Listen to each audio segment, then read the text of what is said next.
శ్రీమాత్రే నమః. ప్రతి ఒక్కరూ నిత్య జీవితంలో పాటించవలసిన 30 నియమాలు ఏంటో తెలుసుకుందాం. సమాజం బాగుంటేనే మనం బాగుంటాం. దేశం బాగుంటేనే మనం బాగుంటాం. సకల ప్రాణకోటి క్షేమం ఆలోచించడం మన పూర్వీకులు మనిషిని మహర్షిగా మార్చేందుకు కావలసిన నియమాలు ఏర్పరిచారు. మన పూర్వీకులు అలానే జీవించారు. మరి మనం పాటించవలసిన నియమాలు ఏంటో ఇప్పుడు ఈ వీడియో ద్వారా మనం తెలుసుకుందాం. ముందుగా అందరూ ఈ వీడియోకి లైక్ చేసి జై శ్రీకృష్ణ అని కామెంట్ చేయండి. మంత్రోపదేశం చేసిన వారు మాత్రమే గురువు, తక్కిన విధులు నేర్పించిన వారు అధ్యాపకులు మాత్రమే. అట్టి గురువుని ఏ పరిస్థితుల్లోనూ నిందించరాదు. ఆయన ఎదురుగా కాలు చాపి కూర్చోరాదు. తల్లిదండ్రులను పూజించాలి. ఎట్టి పరిస్థితుల్లోనూ దూషించరాదు. భోజనం తూర్పు ఉత్తర దిక్కుల వైపు కూర్చొని చేయాలి. బట్టలు ధరించకుండా నదులలో స్నానం చేయరాదు. నడుస్తూ కానీ నిలబడి కానీ మూత్ర విసర్జనలు విడవరాదు. అలాగే దేవాలయాల్లోనూ గోశాలలోనూ మలమూత్రాదులు విడవరాదు. తూర్పు దక్షిణ దిక్కులలో తలపెట్టి నిద్రపోవాలి. ఉత్తర పశ్చిమాన వైపు తలపెట్టి నిద్రిస్తే వారు ప్రమాదాల పాలవుతారని మార్కండేయ పురాణం చెబుతుంది. చతుర్దశి అష్టమి దినాలలో తలంటూ పనికిరాదు. అలాగే స్త్రీ సంగమం కూడా చేయరాదు. ఇతరుల చెప్పులు వస్త్రాలు అస్సలు ధరించకూడదు. గురుపాపం ఎవరికి చెప్పరాదు. గురువులకు కోపం వస్తే తక్షణ ప్రసన్నం చేసుకోవాలి. పిసిరి కొట్టుతో శత్రువులతో అసత్యం పలికే వారితో భర్తను తిట్టే స్త్రీతో కలిసి భోజనం చేయటం మహాపాపం. పురాణాలు చెప్పే వ్యక్తి సర్వోత్తముడు. అటువంటి వారిని ఎన్నడూ నిందించరాదు. స్నానం చేయకుండా అన్నం వండకూడదు. ఆ అన్నం తినరాదు. అలాగే నోటితో అగ్నిని ఆర్పరాదు, ఊదరాదు. ఏదైనా ఇమ్మని గురువు కొడితే శాస్త్రవచనం. అటువంటి గురువుని ఎట్టి పరిస్థితుల్లోనూ అసహించుకొనరాదు. 10,000 యజ్ఞాల ఫలితం కూడా ఈ ఒక్క కార్యంతో నశించిపోతుంది. కనుక గురాధికారం పనికిరాదు. పుణ్యకార్యాల్లో చోళ్ళు, జొన్నలు, వెల్లుల్లి, ఉల్లి, చద్దీ పదార్థాలు తినరాదు, ఉపయోగించరాదు. ఎట్టి పరిస్థితుల్లోనూ ఆత్మహత్య చేసుకోరాదు. అలా చేసుకున్నవారు కొన్ని వేల జన్మల పిశాచి వికలాంగులుగా పుడతారు. తడిసిన బట్టలు నీళ్లు ఇతరులపై పడేట్లు విదిలించరాదు. భుజాల మీదుగా వస్త్రం లేకుండా దైవ పూజ చేయరాదు. అలాగే భోజనం కూడా చేయకూడదు. అన్నము తిన్న కంచంలో చేయి కడుక్కోరాదు. చేయి కడిగిన తర్వాత ఆ చేతిని విదల్చరాదు. తెలిసిన వారి మరణ వార్త విన్న వెంటనే పురిటి వార్త విన్న వెంటనే కట్టు బట్టలతో స్నానం చేయాలి. కూర్చుని తొడలు కాళ్ళు ఊపరాదు. అలా ఊపినవాడు వచ్చే జన్మలో కుంటివాడై పుడతాడు. ఏకాదశి నాడు అన్నం మెతుకులు తింటే అన్ని పురుగులు తిన్నట్లు లెక్క అని శాస్త్రవేత్తరం. కావున అన్నం భిన్నం చేసుకొని తినాలి. ఒక జ్యేష్ఠ ఏకాదశి నాడు మాత్రం ఫలాహారం కూడా పనికిరాదు. 60 సంవత్సరాలు దాటిన వారికి 11 సంవత్సరాల లోపు వారికి ఈ నియమం వర్తించదు. తూర్పు ఉత్తర ముఖంగా చేయాలి. పడమర దక్షిణ దిక్కుగా నిలబడి చేయరాదు. శివ పూజకు మొగలి పువ్వు పనికిరాదు. ఒకేసారి నీరు నిప్పు 2 చేతులతో గాని ఒకే చేత్తో గాని పట్టుకెళ్లరాదు. నిద్రపోతున్న వారిని అనవసరంగా లేపుట, పురాణ కథలు జరుగుతున్నప్పుడు విజ్ఞాన కలుగు చేయుట, భార్యాభర్తలను విడదీయుట, తల్లిని బిడ్డను విడదీయుట ఇవన్నీ బ్రహ్మహత్య పాతకాలతో సమానం.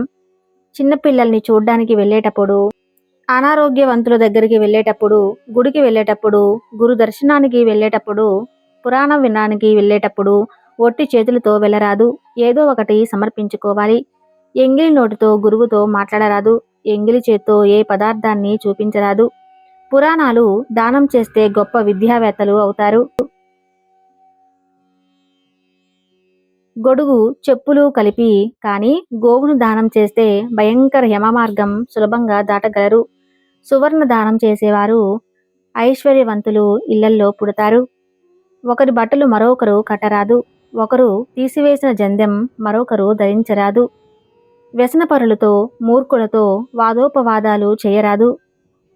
కాశీలో గురుపూజ చేసిన వారిని కైలాసవాస సౌఖ్యం లభిస్తుంది. ఆలయంలో ఆత్మ ప్రదర్శన అన్నప్పుడు తన చుట్టూ తాను తిరగరాదు. నమస్కారం చేస్తే చాలు. గుడి చుట్టూ ప్రదక్షిణ మాత్రమే చేయాలి. విష్ణు ఆలయంలో 4 ప్రదక్షిణాలు, అమ్మవారి గుడిలోనూ శివాలయంలోనూ 3 ప్రదక్షిణాలు చేయాలి. శివాలయంలో కొబ్బరికాయ కొట్టిన తర్వాత ఒక చిప్పను మనకు ఇచ్చిన దానిని తీసుకోరాదు. జ్యోతిర్లింగాలు, స్వయంభులింగాలు, బాణాలింగాలు అయితే మాత్రం ప్రసాదంగా స్వీకరించవచ్చు. బహిష్టు సమయంలో పోయి వెలిగించిన, అన్నం వండినా, వాటిని తిన్నా పిల్లలు వాళ్ళ దుఃఖాల పాలవుతారు కనుక అవి పనికిరావు. సంధ్యా సమయంలో నిద్ర, తిండి, సంభోగం ఓడ్చడం చేయరాదు. నిలబడి కానీ అటు ఇటు తిరుగుతూ కానీ అన్నం తినటం వల్ల క్రమంగా దరిద్రులవుతారు. రాబోయే జన్మలో బిచ్చగాడు అవుతారు.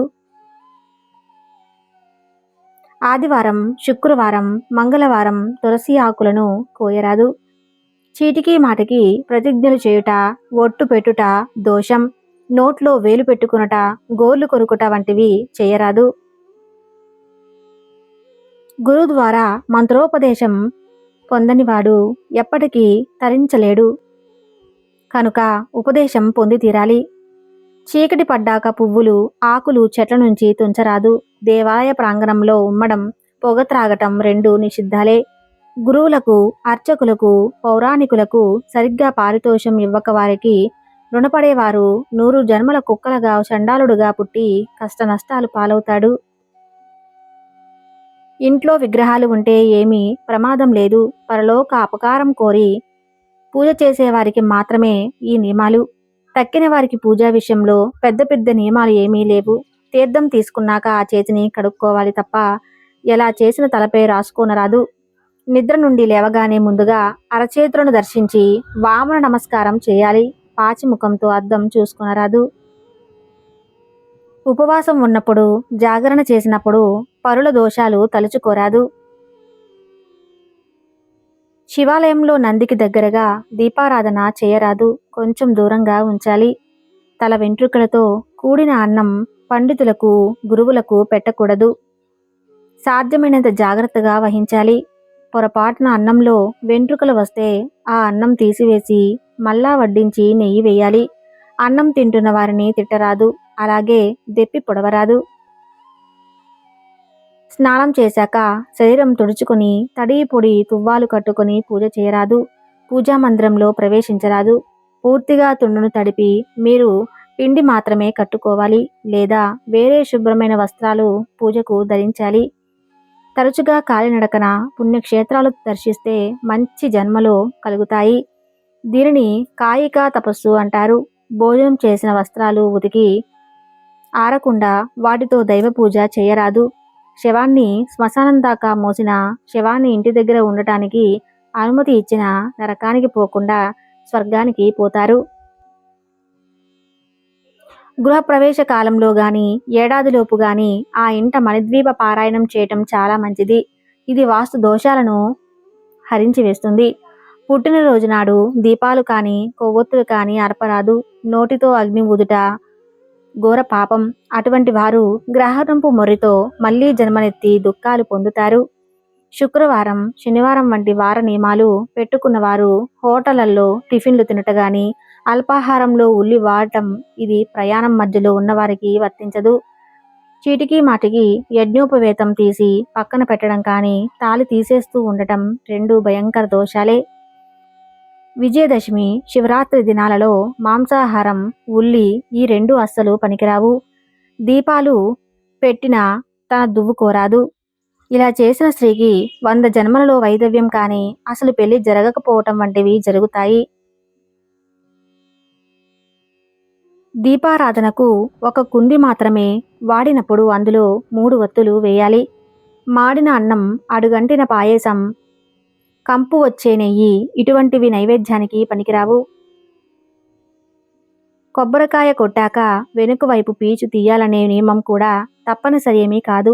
శుభ్రత కోసం పీచు తీయవచ్చు. తీయకపోతే దోషం ఏమీ లేదు. కొబ్బరికాయను నీళ్లతో కడిగి కొట్టడం చాలా తప్పు. కొబ్బరికాయని పీచు వలిసి వేశాక నీళ్లతో అస్సలు కడగరాదు. క్రూరుడు దుష్టుడు కాని మగానితో తాళి కట్టించుకున్న భార్య కాపురం చేయక ఏడిపించడం, చెప్పిన మాట వినకపోవటం, తాళి తీసి భర్త చేతిలో పెట్టడం అస్సలు చేయరాదు. ఇలా చేసిన స్త్రీకి 100 జన్మలలో వైధవ్యం కానీ అసలు పెళ్లి కాకపోవటం కానీ జరుగుతుంది. గురువుగారి బట్టలు ఉతికి ఆరవేసిన వారికి 3 జన్మల పాపాలు తొలగిపోతాయి. ఇంటికి గురువు వస్తే టక్కును లేచి నిలబడి ఎదురుగా వెళ్లి లోపలికి గౌరవంగా తీసుకుని వచ్చి ఆసనం వేసి కూర్చోబెట్టకుండా మాట్లాడరాదు. సాగనంపేటప్పుడు బయటకు వచ్చి గురువుని కొంచెం దూరం అనుసరించాలి. చూశారు కదా, ఈ నియమాలు పాటిస్తే మన జీవితంలో ఎన్నో మంచి జరుగుతాయి. ఈ వీడియో కనుక మీకు నచ్చినట్లయితే ప్లీజ్ లైక్ చేసి మీ ఫ్రెండ్స్కి షేర్ చేయండి. అలాగే మా కొత్త వీడియోస్ మీకు వెంటనే చేరాలంటే మా ఛానల్ని సబ్స్క్రైబ్ చేసుకొని పక్కనే ఉన్నటువంటి బెల్ ఐకాన్ని ప్రెస్ చేయండి. ధన్యవాదములు.